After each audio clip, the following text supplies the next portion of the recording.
Whoa, check it out. New washing machine, huh?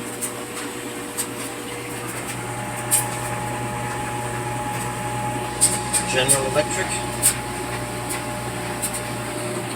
And new dryer. Also General Electric.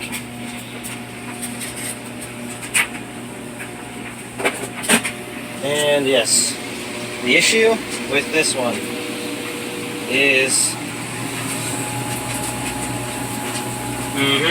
Yep. Go ahead and rest that there. So you get the idea. This has been a complaint with this washer. It is currently Friday. It was gotten on Wednesday. Only used about, I don't know, one time. So really it's first time seeing use, and for most people who left poor reviews on this washing machine, it was due to them transitioning from either a Whirlpool direct drive, GE Hydrowave, or older style GE washer, which had a more conventional, still the old profile series from the 90s to around 2006. Those were the kinds of people who left poor reviews on this newer style of GE washer. There's unfortunately no current designation for this style of washer, such as with the Hydrowaves or the newer high efficiency Whirlpool washers. Those are classified as the new high efficiency belt drive, so just high efficiency belt drive. This, yeah, it has no classification on it, so I don't know what to call it. Pretty sure that this one is belt driven as well. Follows a very similar mechanism to the Whirlpool high efficiency direct drive. Sorry, Whirlpool high efficiency belt drives, but this is a common issue. What I would say for this washer is, or this belt driven series of GE high efficiency washers, is that they solve most of the problems that people experience with the Whirlpool high efficiency belt drives. So not the smart washers, but the regular ones. One of the main things that I like about the GEs is that they have a water level. And one thing I have to say for all you people who have older Whirlpool direct drive, Hydrowave, and older style GE washers, is that this is not 100% what you think it is. It's about 50 to 75%. And what this is that the washing machine still has a little bit of control and influence over how much water there is, but you get at least some amounts of control over it. The deep fill setting is another one. Unfortunately for some people, from what I've been reading, however those reviews are quite old now, is that the deep fill was pretty much essential for practically anything, because with an agitator, as most people have purchased these washers with, it is pretty much essential to put it on deep fill, otherwise it will not fill up all the way.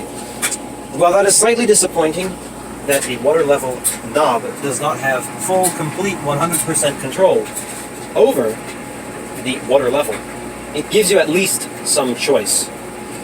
Another disadvantage is, we're going on to a disadvantage, the temperature, all cold rinses. However, as a person who has transferred from a 2012 Whirlpool high efficiency belt drive, this is not anything new. Just to clarify this, what I am personally, as a consumer transitioning from with this set, was a 2012, one of the first generation Whirlpool high efficiency belt drives with an impeller.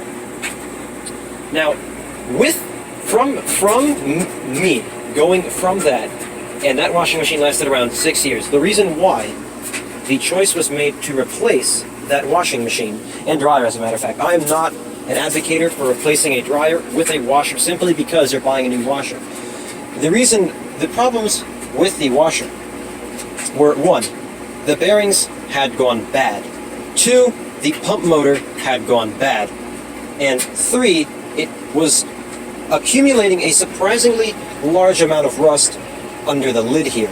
In addition, the shocks, or I'm pretty sure how they do it on the Whirlpools, is that they're suspended with some sort of nylon or fabric strap. It could be steel, but the suspension was also starting to go bad.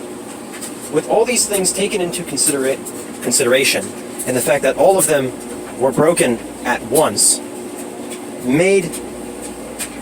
moreover influenced the decision to have them be replaced more than anything else. In addition, the dryer, which was the traditional style of dryer that Whirlpool has been using since the 90s, it had a couple issues as well. One, the bearings in the rollers had gone bad. Two, there was some sort of miscellaneous metallic vibration which would come and go depending on when it was used, how long it was used, and how many times in between or before. With the inability to identify what the miscellaneous metallic noise was, it would have been very inconvenient and very annoying to work on. In addition, this particular setup in this home is gas. Quite annoying to work with when you're taking a dryer apart. But nevertheless, this is now finished spinning. Another issue with this is that it has no tub brake.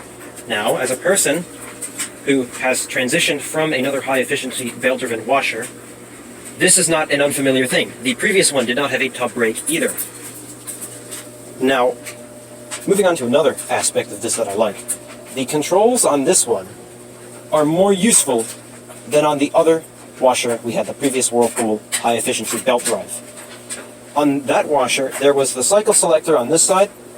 There was a temperature control knob, a knob if you wanted to have fabric softener or not, a knob for a setting called Eco Plus, and another sort of miscellaneous knob which was never touched and did not control anything important. However, on this washer, you have options. Now, this is something that a lot of people that are transitioning from older washers are familiar with. You have the options of a second rinse, an extra spin, a second rinse and an extra spin, deep rinse, and plus second rinse. Very interesting. Oh yes, it is the addition of a second rinse to the deep rinse. There's also an auto soak function, which is quite interesting, a thing to point out, that the people who purchased this washer believed that this knob would actually delay the wash time. It was a wash time delay. However, soak does not mean the same thing. As you can see, it is just finished right now. You can go ahead and open the lid. One issue that you might want to take into account, the previous Whirlpool belt drive washer fit in perfectly fine here. However, this one does not. It is overall in profile taller and slightly longer. In addition, this dryer, in comparison to the older one, is also taller but skinnier. With the washer here, we can go ahead and open the lid. One thing you will notice is that if you have one of the Whirlpool high-efficiency belt drive, you'll know there's always this like click of the latch because it's spring-loaded and is being pushed back like that into the hole there. With that out of here's the interior of the washer. We have the traditional style of GE Agitator, which has been out since the 90s, at least the upper half. However, a very interesting thing to note with this washer is that it is almost a washer-impeller hybrid. If you look down here, there is no sort of traditional agitator fins with their sharp, narrow edges and profile. In addition, there's only three. It's kind of a hybrid as well. Mainly in order to allow them to have this water level knob not entirely influence the water level, because if you're going to have less water, you need to have a gentler wash action.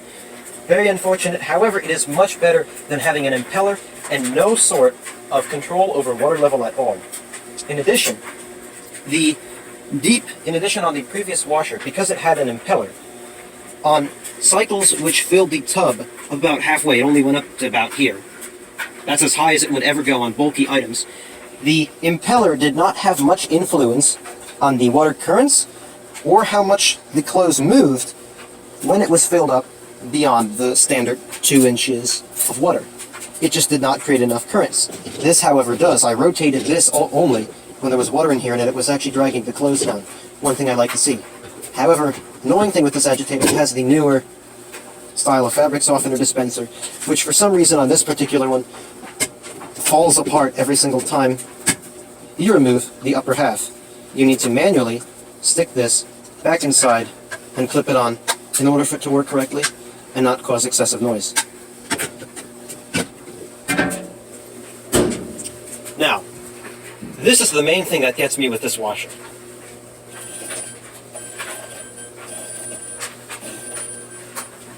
I do not know if this is a newer feature that GE has added to their washing machines.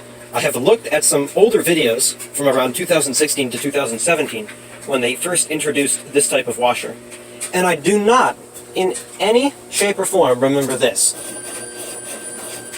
In my opinion, this is annoying, excessive, and unnecessary.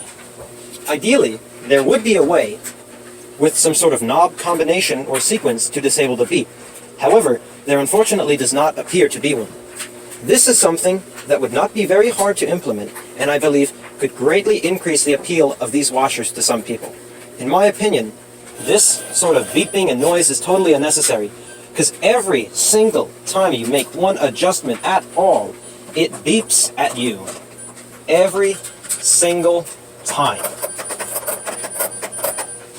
In addition, there is also a washer start jingle and end jingle, which in my opinion is also quite unnecessary, because they are of quite low volume and in my opinion do not serve any purpose to let you know if the washer has started or finished the cycle, because it's so quiet.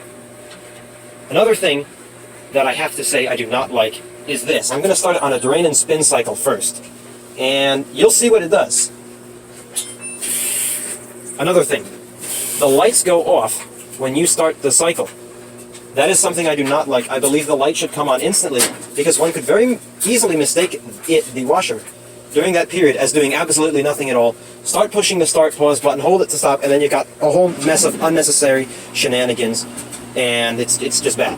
Interruption is that whenever you start this washing machine, after either opening the lid, shutting the lid, pushing the start button, whatever, it does two tests of the cold water valve. Like here's an example. I've just opened the lid, and I'm gonna...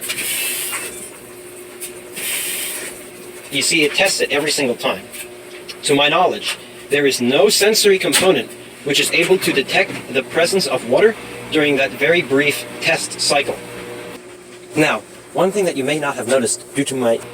It is also a very annoying inconvenience to place clothes in here and have it dump cold water on them twice, thus making it practically necessary to put it on the drain and spin cycle and let it spin all the way. In my opinion, redundant, useless, and a waste of time.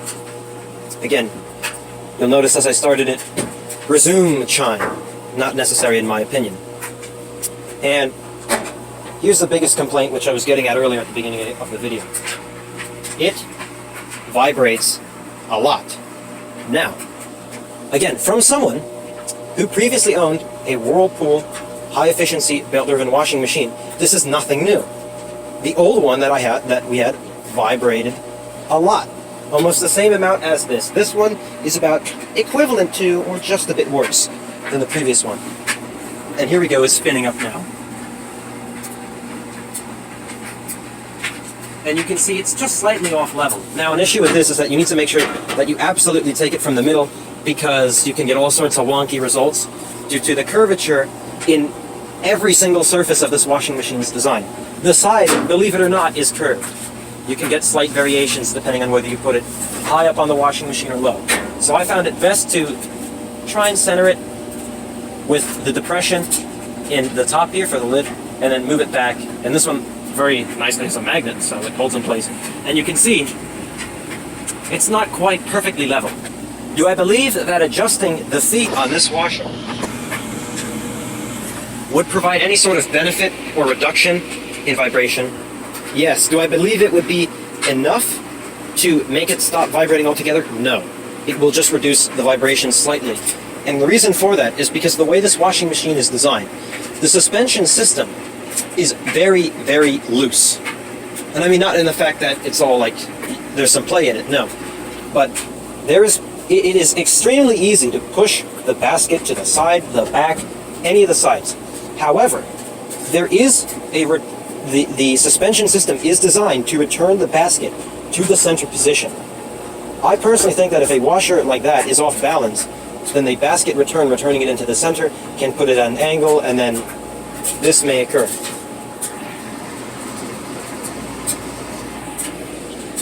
So we're going to see if adjusting that will go ahead and improve the problem slightly. I don't think it'll matter much, but you know, there's no Nothing wrong with giving it a try. So yeah, that's overall the goods and bads of this washer. In my opinion, some people will like it better than others. It really depends on what you're looking for. However, I have to say, if you're looking for a new washer, don't buy anything new. Get a old Whirlpool direct drive in good condition. That's my recommendation. And if you absolutely need to get something new, get a Speed Queen, but don't get one of the belt-driven models. Those are also quite bad, unfortunately.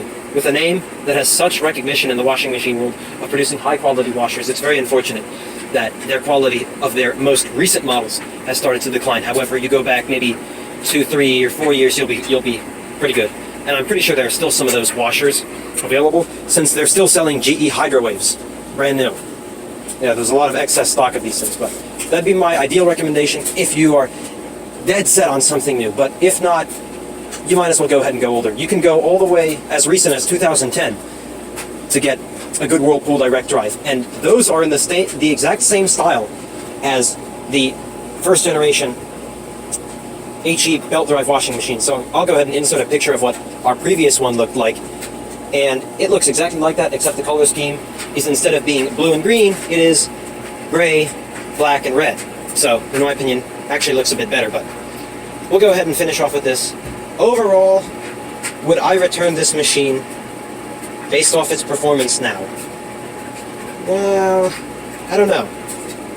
I like it. I really don't like the curvature of this. It's. I also don't like the beeping. The beeping gets annoying.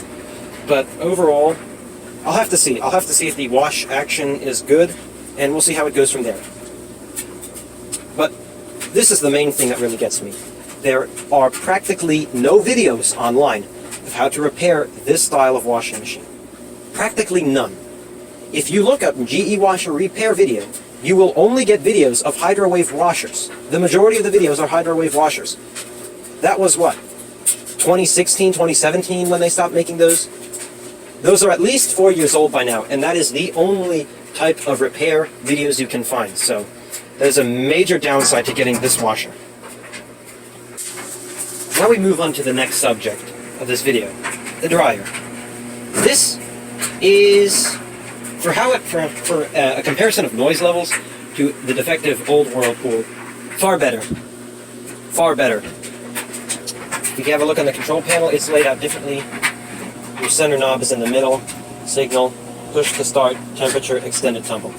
All the exact same options which were available on the previous washer. The push to start button, same thing. Signal. However, on the older one, there was no variable signal. One thing I do like about the GEs. However, the actual time which the buzzer is on is longer than it is with the Whirlpool. Maybe about half a second to sometimes a second longer. It seems to vary, depending at random. Got your knob here. You have the sensor, same thing, which detects the moisture level in the clothes and should adjust appropriately. Temperature, extended tumble, which was wrinkle shield on the older one. Now, one complaint with one of the users of this dryer is the fact that the door is a swing open door, not a swing down. The issue with this is that it's harder to get clothes in here. Before you could place them on the lid and kind of push them in. Not anymore. But however, the door is reversible. You have a handle up here and a handle down there. Inserts here, and you have the key you have a cutout for the lock there as well. In addition, change in the location of the lint filter down to the bottom, as the intake is on the bottom, not the back like the Whirlpool. Light is also located up here, not at the back as well. It seems to help with illumination. But this is the main issue of this dryer.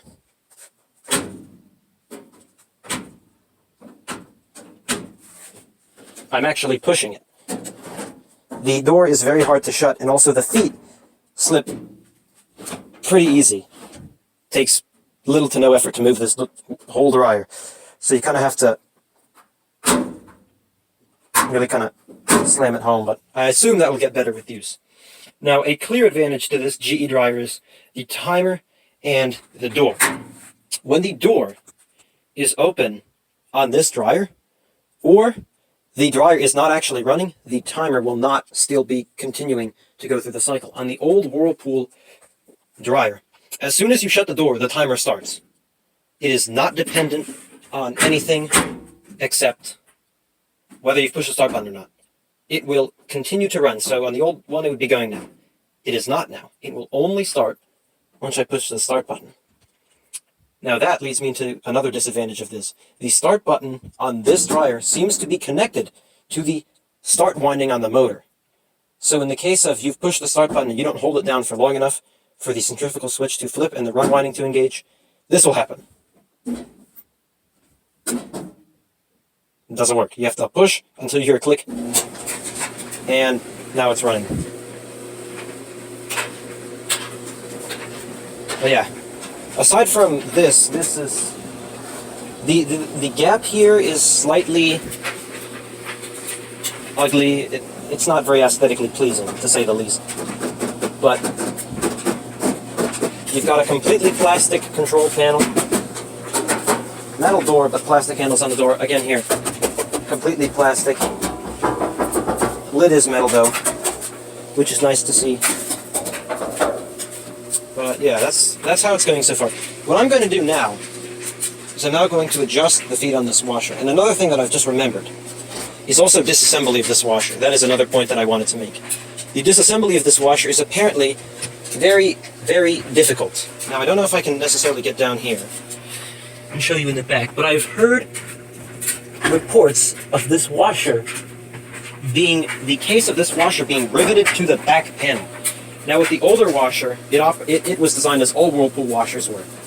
The case, or the exterior, was a C-shaped piece of metal. You have the back here, and then the two sides, and the back plate of the washer is connected via screws to the sides.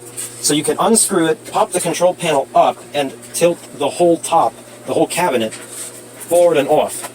However, with this washer, it appears that you can only access it via taking the top off of the cabinet or tilting the washer up and going at it from the bottom.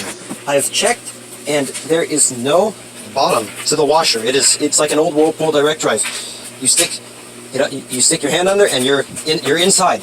However, I do not know if that is true. So why don't we go ahead and see and check.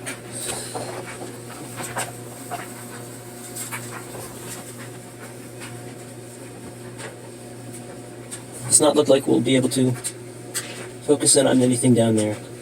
But so far, yes, it appears to be riveted together. A design of poor taste, in my opinion. I don't believe that you should do that. I believe you should always use screws and make your appliances easy to disassemble. In addition, no clear way to disassemble this control board, but I assume with these bolts back here, you unscrew those and then tilt it forward and it comes off like that. But that is something I do not like. Let me go ahead and see if I can pull it back out some more. And yes, now you can more clearly see, yes, we are riveted together. I do not like that at all. Don't like it one bit. It's annoying, and it makes you feel like if you were to take this apart, you might as well just punch out all these rivets and then put in your own nuts and bolts and have that work with everything. There also appears, one thing I noticed, some sort of diagnostic port here, which could be used when servicing the washer or to diagnose any problems. I can go ahead and get the model number now of this washer.